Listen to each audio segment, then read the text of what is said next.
हामीहरू चाहिँ यहाँ आँसुको स्कुल आएको थियौँ अन्त यहाँ जङ्गलमा चाहिँ मुजुर पुरा देखेर चाहिँ हामी मुजुर हेर्नु आएको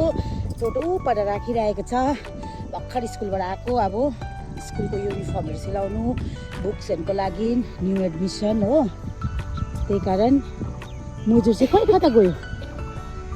भाले पोथी मुजुर थियो अरू पनि चराहरू पुरा छ यहाँ एउटा मुजुर चाहिँ ठुलो मुजुर रहेछ अर्को लामो होला खै कता गयो फेरि यहाँ ज्यादा बस्नु पनि हुँदैन गणेश महाराजको डर हुन्छ के भन्दैछ